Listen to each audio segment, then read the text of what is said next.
कक्षा 10 विषय गणित प्रश्नावली 1.3 वास्तविक संख्याएं। तो इसमें जो परिमेय और अपरिमेय संख्याएं दी हुई है जो कि 1.3 प्रश्नावली है, तो देखते हैं पहले परिमेय संख्या क्या होती है। परिमेय संख्या वे संख्याएं जिन्हें हम P/Q के रूप में लिख सकते हैं परिमेय संख्या कहलाती है। परिभाषा क्या है? वे संख्याएं जिन्हें हम P/Q के रूप में लिख सकते हैं परिमेय संख्या कहलाती है। और इसमें क्या है, Q बराबर 0 नहीं होना चाहिए। Q का मान है जो हर का मान है वो शून्य नहीं होना चाहिए। बाकी सारी क्या कहलाती है? परिमेय संख्या कहलाती है। जैसे 1/2 आ गया, 3/2, 5/7। जैसे 3 के नीचे 1 माना जाएगा तो ये भी क्या है? परिमेय संख्या है। ठीक है, कोई भी संख्या जिसके हर में शून्य नहीं है, ठीक है, तो वो क्या होती है? परिमेय संख्या कहलाती है। और परिमेय संख्या होती है उनका दशमलव प्रसार क्या होता है? शांत होता है। जिनका दशमलव प्रसार शांत हो वह भी परिमेय संख्या होती है। जैसे कि 5.43257 यहाँ तक रुक गया, ठीक है, तो ये भी परिमेय संख्या कहलाती है। जैसे 3.7235432 यहाँ तक रुक गया, ये संख्या है, ये भी कौन सी कहलाती है? परिमेय संख्या कहलाती है। ठीक है, और जो रिपीट होती है वो भी क्या होती है? परिमेय संख्या कहलाती है। जैसे 5.35353535 इस प्रकार ये चलती रहती है, तो यह भी क्या कहलाती है? परिमेय संख्या कहलाती है। और जैसे कि 1.41414141 इस प्रकार चलती रहती है, यह क्या कहलाती है? परिमेय संख्या कहलाती है। दूसरी संख्या बच गई अपरिमेय संख्याएं। अपरिमेय संख्या क्या होती है? जिन्हें P/Q के रूप में नहीं लिख सकते हैं।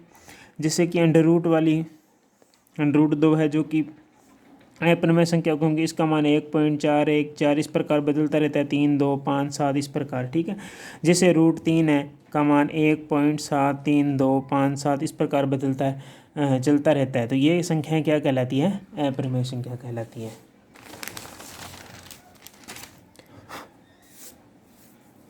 अब देखो क्वेश्चन नंबर 1 है, सिद्ध कीजिए कि √5 एक अपरिमेय संख्या है। हमें सिद्ध करनी है कि √5 एक अपरिमेय संख्या है। तो इसके लिए हमने माना कि √5 एक क्या है? परिमेय संख्या है। और परिमेय संख्या तो इसे हम a/b के रूप में भी लिख सकते हैं। तो √5 बराबर a/b, जहाँ a व b क्या है? सहअभाज्य संख्या। सहअभाज्य संख्या क्या होती है? वह संख्या है जिन्हें हम और नहीं काट सकते। जैसे कि 1/2 है, इसको और नहीं काट सकते 1/2 को। ठीक है, जैसे 3/2 है, इन अब दोनों को और नहीं हल नहीं कर सकते आगे। ठीक है, काट कर, मतलब अगर भाग देंगे तो पॉइंट में उत्तर आएगा। ठीक है, वो संख्या क्या कहलाती है? सहअभाज्य संख्या कहलाती है। तो a और b क्या है? सहअभाज्य संख्या है। यहाँ तक मान ली। अब क्या करना है? दोनों तरफ हमें वर्ग करना है। तो लिखेंगे दोनों तरफ वर्ग करने पर, दोनों तरफ वर्ग करेंगे तो √5 का स्क्वायर बराबर a/b की होल स्क्वायर। ठीक है, तो यहाँ पर क्या आ जाएगा? 5 आ जाएगा। यहाँ क्या आ जाएगा? a² बटा में b²। ठीक है, तो b² इधर चला जाएगा, b² उधर चला जाएगा, तो 5 क्या आ जाएगा? इधर आ जाएगा। तो a² बटा में क्या आ जाएगा? 5 आ गया।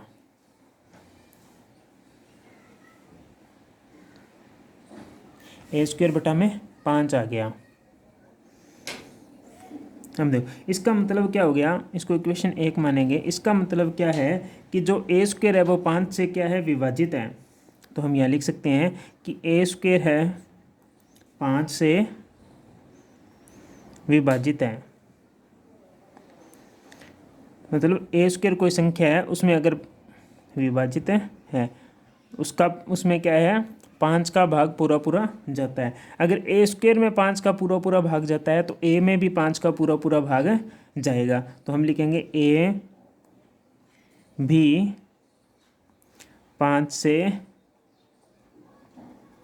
विभाजित है। कहने का मतलब है जैसे 5 है, कोई संख्या है, ठीक है, 5 5 से विभाजित है, तो 5 की स्क्वायर करेंगे 25, तो वो भी क्या होगा, 5 से क्या होगा, विभाजित होगा। यही है भी ए स्क्वायर है जो 5 से विभाजित है, तो ए भी 5 से क्या होगा, विभाजित होगा। तो जैसे ए 5 से विभाजित है, जैसे ए कोई संख्या वो 5 से विभाजित है, तो हमारे पास में कोई तो उत्तर आएगा, उसको हमने क्या मान लिया, सी मान लिया, ठीक है। सी मानेंगे तो यहाँ से ए बराबर क्या आ जाएगा, 5c। ए बराबर क्या आ जाएगा, 5c। ए का मान 5c आ गया, ठीक है। तो अब क्या करेंगे आगे मैं यहाँ कर रहा हूँ, ए का मान समीकरण 1 में रखने पर, समीकरण 1 में रखने पर,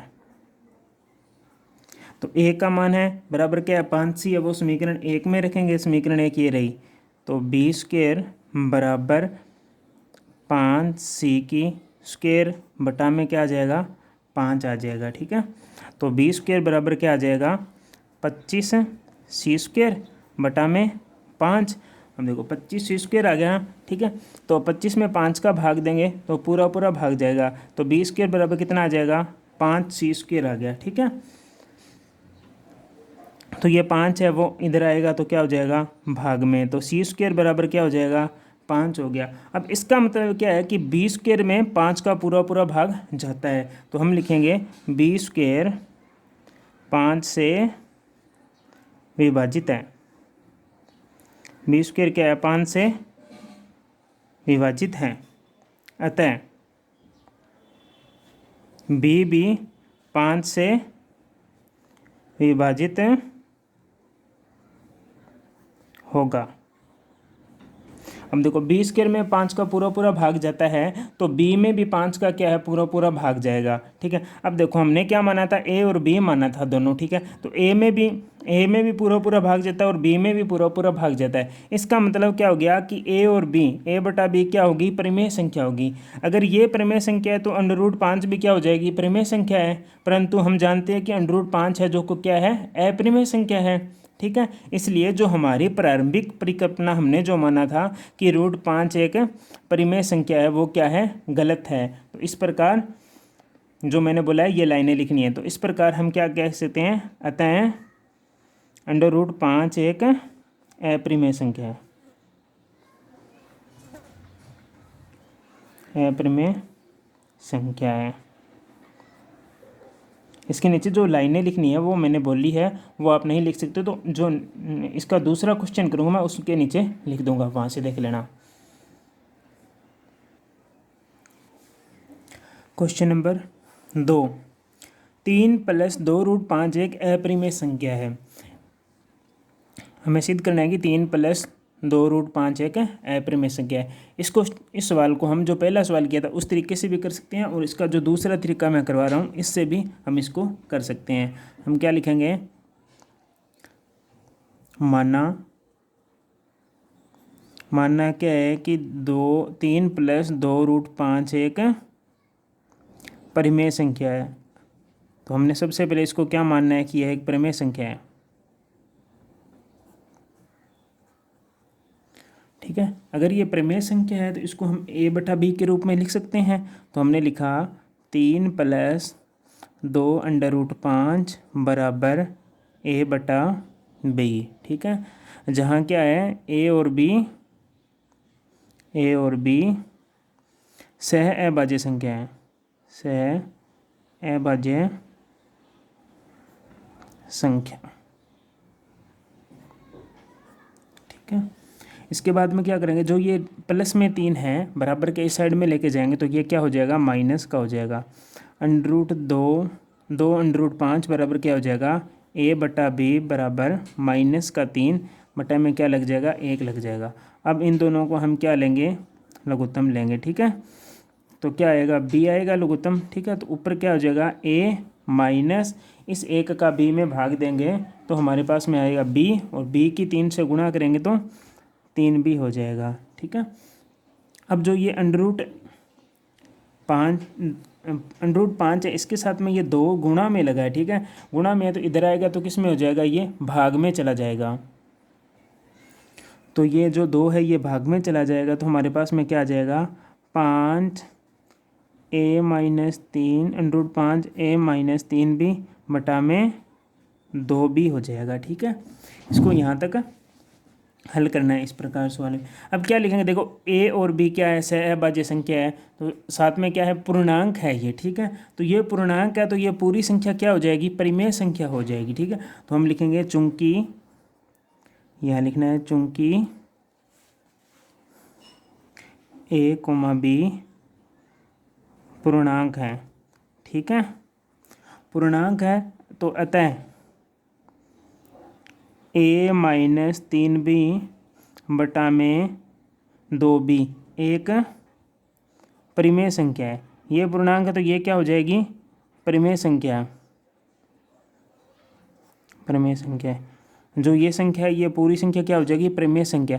अगर ये पूरी संख्या परिमेय संख्या है तो √5 भी क्या होगी, इसके बराबर है, तो ये भी क्या हो जाएगा, √5 भी क्या हो जाएगा, परिमेय संख्या हो जाएगा। तो ये परिमेय संख्या है तो √5 भी परिमेय संख्या है।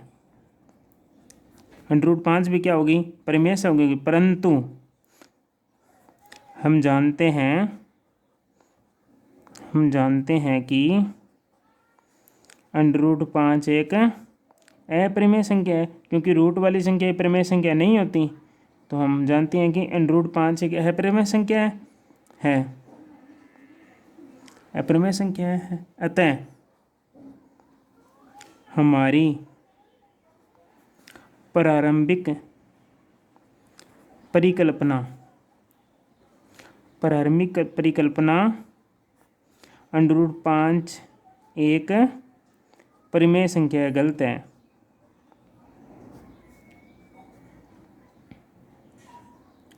प्रारंभिक परिकल्पना यहाँ पर √5 नहीं, ये पूरी संख्या इसको लिखना है। ठीक है, तो प्रारंभिक परिकल्पना 3 + 2 √5 एक परिमेय संख्या